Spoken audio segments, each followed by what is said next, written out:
एक और रिजल्ट आप नोट कर सकते हैं, ये है in group inverse of every element is unique. मतलब कि किसी ग्रुप के जितने भी एलिमेंट होते हैं उनके जो इनवर्स होते हैं वो यूनिक होते हैं। अब हम जो Z6 को है उसे ग्रुप प्रूफ करेंगे और ये भी चेक करेंगे कि ये अबेलियन है कि नहीं। तो अबेलियन होने के लिए आप जानते हैं कि हमें कम्यूटेटिव लॉ भी प्रूफ करना होता है। तो ग्रुप प्रूफ करने के लिए सबसे पहले जो हमारे सामने होता है वो क्लोजर लॉ। तो क्लोजर लॉ के लिए हमने ए और बी एलिमेंट लिए हैं Z6 के, और जो Zn से बिलोंग करता है, और ए की वैल्यू हमने 0 और बी की वैल्यू 1 ले रखी है। जो Z6 से बिलोंग करता है और इसको ऑपरेशन लगाने के बाद हमें 1 वैल्यू प्राप्त होती है जो Z6 से बिलोंग करती है। फिर हमने एक और ट्राई किया है, ए की वैल्यू 2 रख ली है और बी की वैल्यू 3 रख ली है, और यहाँ जो मॉडलो है वो क्या है हमारा 6 है, तो प्लस मॉडलो 6 है। तो जब इसको हमने प्लस किया है तो ये 5 आया, 5 Z6 में बिलोंग कर रहा है, आप देख रहे हैं। तो हमारा जो 5 Z6 में बिलोंग कर रहा है तो ये क्लोजर लॉ होल्ड कर रहा है। एक और हम चेक कर लेते हैं, 4 + 5, 4 ए की वैल्यू और बी की वैल्यू 5 ले लिया है। इसे जब ऐड करेंगे तो हमारे पास 9 आएगा। 9 Z6 की वैल्यू नहीं है, लेकिन इसमें जब मॉड हम 6 लगाएंगे तो इसकी वैल्यू हमारी क्या आ जाएगी 3, और 3 हमारे कहाँ बिलोंग करेगा Z6 में। तो हमारा क्लोजर लॉ होल्ड कर रहा है। फिर दूसरा हमारा आता है एसोसिएटिव लॉ। फिर हम इस एसोसिएटिव लॉ को देखते हैं। तो एसोसिएटिव लॉ में हमने a + b + c, A P हमने ब्रैकेट में रखा है और दूसरी तरफ हमने बी सी ब्रैकेट में रखा है, और फिर हमने इसे वैल्यू रख के और सॉल्व किया है। तो हमारी दोनों तरफ की वैल्यू आई है 3 + 3 आई है। तो ये हमारा एसोसिएटिव लॉ भी होल्ड करता है। आप दूसरी वैल्यू भी रख के देख ले सकते हैं, हमने रखी हुई है 3, 4, 5, तो हमारा एसोसिएटिव लॉ होल्ड कर रहा है।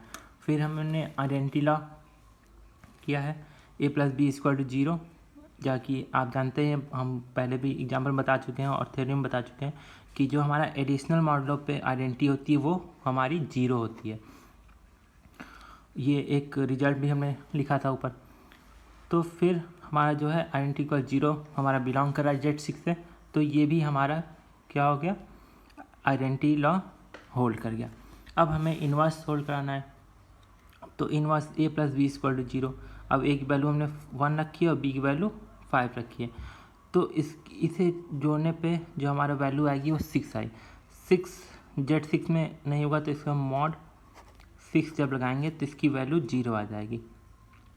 तो 0 जो हमारा बिलोंग करेगा Z6 में, तो हमारा जो इन्वर्स है वो होल्ड कर गया। इसका मतलब हमारी आइडेंटिटी आ गई, और आइडेंटिटी जो है इन्वर्स में, इन्वर्स की आइडेंटिटी 0 होती है एडिशनल मॉडलों पे। तो हमारा इन्वर्स प्रूफ हो गया। इसका मतलब ये हमारा Z6 जो है वो ग्रुप है। अब हमने एबेलियन की भी बात की थी, इसलिए हमने कम्यूटेटिव लॉ भी होल्ड करने के लिए चेक किया। तो कम्यूटेटिव लॉ होल्ड करने के चेक करने के लिए हमने सबसे पहले a + b = b + a लिया है, और इसकी वैल्यू आप रख लिख के देख लीजिएगा। तो Zn is always a group and it's always Abelian. जो हमारा Zn होता है, जहाँ n जो है वो बिलोंग कर रहा है नेचुरल नंबर से, तो जो n हमारा है वो नेचुरल नंबर बिलोंग कर रहा है, तो जो Zn होता है वो ऑलवेज ग्रुप भी होता है और अबेलियन भी होता है। अब कुछ इम्पोर्टेंट टॉपिक्स हैं, जैसे Z100 इन्वर्स। अब हमें किसी भी एलिमेंट का अगर इन्वर्स ज्ञात करना है, हमें मालूम करना है कि उसका किसी भी सेट के किसी भी एलिमेंट का इन्वर्स क्या होगा, तो हमें ऑर्डर ऑफ एलिमेंट से, ऑर्डर ऑफ सेट से उस एलिमेंट का नंबर को हम घटाएंगे, तो जो हमारी वैल्यू आएगी वही उसका इन्वर्स होता है। जैसे कि आपने यहाँ देख सकते हैं Z100 हमने ले रखा है, तो let a belong to Zn, तो a इन्वर्स = n - a। तो अब हम यहाँ पे लिख सकते हैं कि जैसे हमने a की वैल्यू ले ली है 50, a की वैल्यू हमने ले ली 50। अब हम और हमें पता है कि n की वैल्यू हमारी है क्या है 100 दे रखी है। तो अब A इनवर्स हमें निकालना है कि A इक्वल टू 50 अगर एडिशन मॉडलों पे हमारा उसका इनवर्स क्या होगा, तो हम कर सकते हैं 100 माइनस 50 इक्वल टू क्या आ जाएगा हमारा 50। तो आप देख सकते हैं अगर इसको हम 50 प्लस 50 जोड़ेंगे तो हमारा इन्वर्स क्या आ जाएगा, तो हमारा 100 हो जाएगा और मॉडलों के साथ ये 0 हो जाएगा। तो एडिशनल पे ये प्रूफ हो गया। अगर हम मल्टीप्लिकेशन मॉडलों पे लेते हैं तो ए इन्वर्स हमारा 50 है, तो A इंटू B होता है जब बिलोंग करता है जेड में। तो हम जब A B की जगह पे A इन्वर्स लेंगे तो 50/50 तो 1, और जेड पे आप लोग जानते हैं कि जो हमारा इन्वर्स आइडेंटिटी होती है वो 1 होती है मल्टीप्लिकेशन पे, और एडिशन पे 0 होती है। फिर आता है हमारा प्राइम नंबर। तो prime number let P belong to n, P किसी नेचुरल नंबर से बिलोंग करता है और P is greater than to 1। P is said to be a prime number if it's divisible by itself. अगर कोई number prime number अपने खुद से डिविजिबल होता है तो उसे हम प्राइम नंबर कहते हैं। जैसे कि P इक्वल 2 3 5 7 11 13 17 ऐसे 25 प्राइम नंबर होते हैं टोटल 1 से 100 के बीच में। अब आते हैं GCD की तरफ। GCD greatest common division. तो ये जो हमारा GCD है ये हम IIT JAM IIT गेट के कोर्स का सबसे इम्पॉर्टेंट पार्ट है, क्योंकि इसका जो यूज़ है वो कई क्वेश्चन और कई थ्योरी में होती है, जैसे रिंग थ्योरी, फील्ड और ऑटोमॉर्फिज्म, होमोमॉर्फिज्म, आइसोमॉर्फिज्म, इन सभी में इसका हम प्रयोग देखते हैं, इनका यूज़ देखते हैं। तो GCD सबसे पहले हम जानते हैं GCD क्या है। तो let AB belong to Z. AB कोई सेट ऑफ इंटीजर्स से बिलोंग करता है and D belong to natural number and D is largest number such that A divisible by D और B divisible by D। Then greatest common division of AB equal to D। मतलब D कोई ऐसा number लेते हैं natural number से जिससे हमारा A भी डिविजिबल हो और B भी डिविजिबल हो और वो ग्रेटेस्ट कॉमन डिविजिबल हो दोनों का, तो उसे हम D से डिवाइड करते हैं और AB का ग्रेटेस्ट कॉमन डिविजिबल D है। तो इसका ऊपर एग्जाम्पल रखा है। तो जैसे हमने देखा GCD ऑफ 4 और 6, तो 4 को हम किससे किससे डिवाइड कर सकते हैं, एक तो 1 से, फिर 2 से और फिर 4 से, और 6 को 1 से डिवाइड कर सकते हैं, 2 से डिवाइड कर सकते हैं और खुद 4 से डिवाइड कर सकते हैं। और जो हमारा 6 है वो हमारा 1 से डिविजिबल है, 2 से डिविजिबल है, 3 से है और 6 से है। तो हम देख सकते हैं कि इसमें जो ग्रेटेस्ट कॉमन डिविजन है वो हमारा 2 है। तो हमने यहाँ D की वैल्यू क्या रख दी है 2। अब इसमें अगर हम देखते हैं GCD -9 -18, तो सबसे पहले तो GCD कभी भी निगेटिव में नहीं होगी। अगर हमारी जो A और B की वैल्यू नेगेटिव में दे रखी है लेकिन हमारा जो ग्रेटेस्ट कॉमन डिविजन होगा वो हमेशा पॉजिटिव में होगा। तो इन दोनों में ग्रेटेस्ट कॉमन डिविजन कौन सा है, तो 9 है। फिर हमारा नेक्स्ट में देखते हैं GCD 0 और -8 में, तो हमारा ग्रेटेस्ट कॉमन डिविजन 8 होगा। फिर तीसरे में अगर प्राइम नंबर है, ये एक रिजल्ट भी है जो आपको नोट करना चाहिए कि GCD of prime number P जो हमारा प्राइम को डिनोट करता है, तो इसका जो GCD होगा वो हमारा हमेशा 1 होगा। अगर हमारे एलिमेंट प्राइम है तो उनकी GCD जो ग्रेटेस्ट कॉमन डिविजन होगा वो हमेशा 1 होगा। फिर हम आते हैं रिलेटिव प्राइम नंबर की तरफ। तो relative prime number, if GCD of AB equal to 1 then AB are said to be relative prime number. अब इसे हम क्या कहेंगे, जो हमारा जिसका GCD 1 होगा उसे हम रिलेटिव प्राइम नंबर कहेंगे।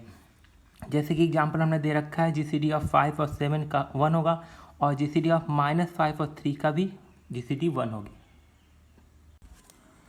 तो IIT JAM का एक और इम्पॉर्टेंट पार्ट है यूलर्स फंक्शन।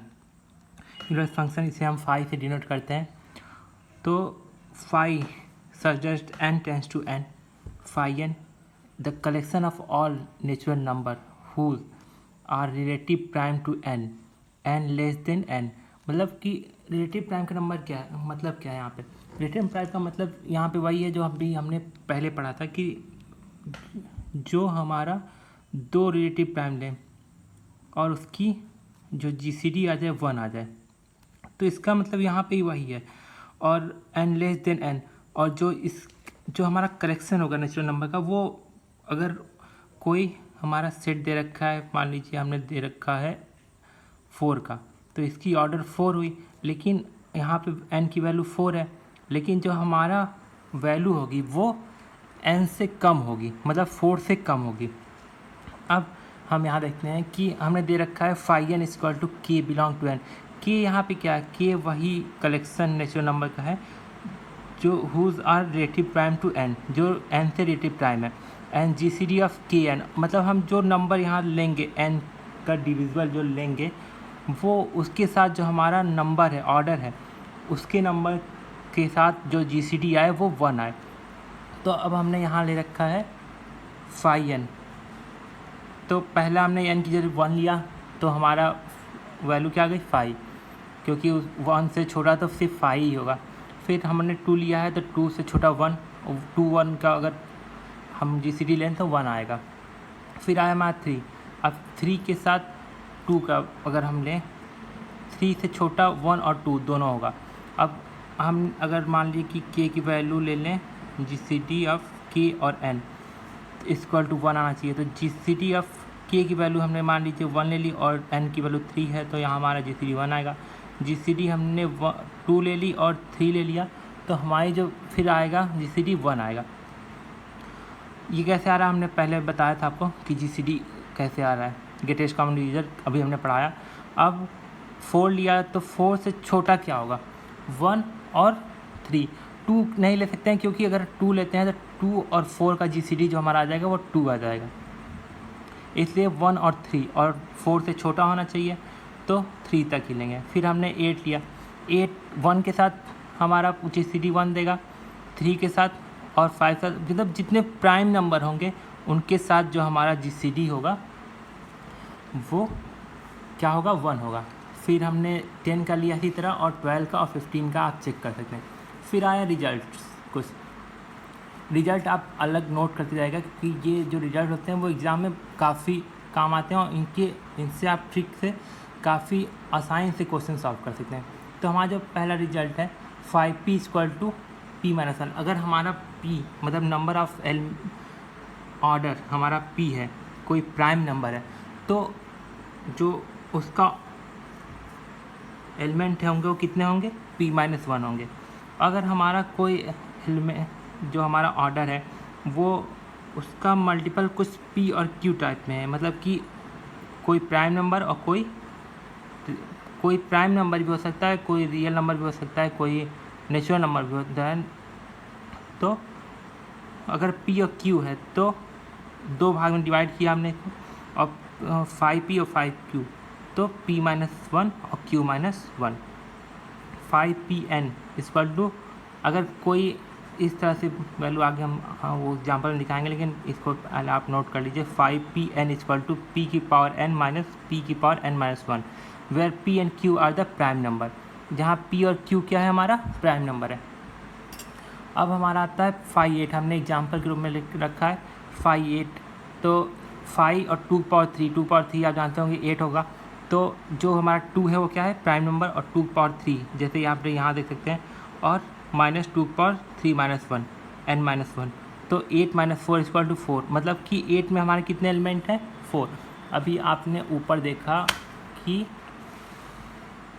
ये यहाँ की 8 में कितने एलिमेंट हैं, 4। तो इस तरह से आप आगे भी लगा सकते हैं, जैसे 5 10 ले लें हम, 5 अगर 10 लें, हमने नीचे ले रखा है, तो 5 10 ले तो 5 2 इंटू 5, 2 एंड 5 में ये डिवाइड हो जा रहा है, तो 5 2 p-1 और q-1, तो p-1 कितना हो गया 1, और 5-1 कितना हो गया 4। तो 10 में कितने एलिमेंट थे, अभी हमने ऊपर देखा था, तो हमारे कितने एलिमेंट थे, 4 एलिमेंट थे। तो हमारा जो पहला एग्जाम्पल है वो है 5 7, तो 5 7, तो पी 7 क्या है, एक प्राइम नंबर है, तो इसमें जो एलिमेंट होंगे वो सिर्फ p-1 मतलब 6 एलिमेंट होंगे। इसमें कौन कौन से एलिमेंट आ जाएंगे, 1 2 3 4 5 6, क्योंकि प्राइम नंबर के साथ कोई भी हम नंबर लेंगे तो हमारा जो जीसीडी क्या आएगी वो 1 आएगी, उसे भी आप चेक कर लीजिएगा। फिर 500 ले रखा हमने, जिसमें 5 को 100 को कैसे लिख सकते हैं, 25 इंटू 4। अब 25 इंटू 4 को क्या लिख सकते हैं, 2 की पावर 2, और 5 क्या लिख सकते हैं, 25 को 5 की पावर 2। जैसे कि आप देख सकते हैं हमने यहाँ ले रखा, तो 2 की पावर 2 माइनस 2 पावर 1, वो हमने अभी रिजल्ट आपको बताया था, उस हिसाब से p की पावर n माइनस p की पावर n माइनस 1 ये हमने डायरेक्ट कर दिया है, इंटू 5 पावर 2 माइनस 5 पावर 1, तो 4 आ गया, ये 2 इन और ये ब्रैकेट में मल्टीप्लाई के साथ है 25 माइनस 5, तो 2 इंटू 20 मतलब 40। तो 500 में कितने एलिमेंट होंगे जिनके साथ जीसीडी 1 होगी हमारी, 40 एलिमेंट।